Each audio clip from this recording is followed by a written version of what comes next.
So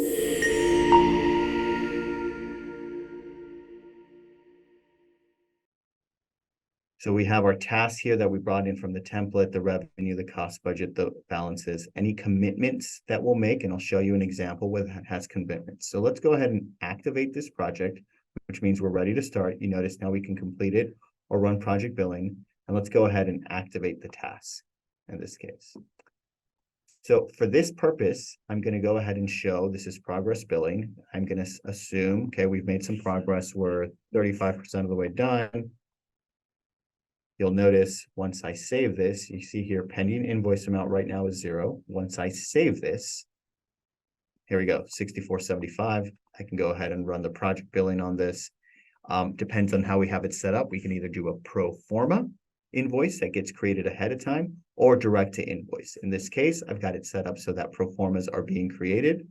We can send the pro forma invoice. There's the AIA report. Again, this is the can out of the box for Acumatica, but this can be modified for your needs. If you need to send this to your client, again, you have the ability to print it, send it, export it. In this case, I'll go ahead and I'll remove the hold. We have an approval workflow, so imagine this would go to the right person to approve, but here's what I mentioned earlier. Invoice total is 64.75. The retention amount is 64, it was 10%, so 647.50 cents. So the amount due is 5,827. I'll approve this and I'll release it. Notice how Acumatica is kind of walking you through the steps that you have to do. So once we release this, what we will see is an invoice be created. Give this a second to finish releasing. Okay, so now when we go to financial, sorry, actually, let me head back here so that I can show you where that would be. Let's go back to the project itself. Go to invoices. And we can see here, here's our pro forma. Here's our invoice.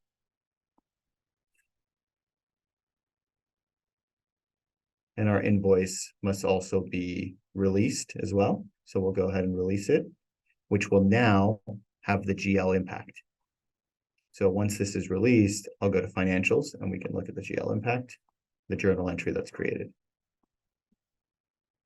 So the fantastic thing about this is your system is all integrated. So not only are you using the project management tools, you're using the project quote tools, but this is all tied into your financials, right? So there's no way to have a disconnect between what's going on in the project and what your team is recognizing in terms of cost and in terms of revenue. So here we see the journal entry. We've hit, we've debited accounts receivable and retention, which is its own separate GL that will hold that value until you create an invoice for it. And then, of course, we've credited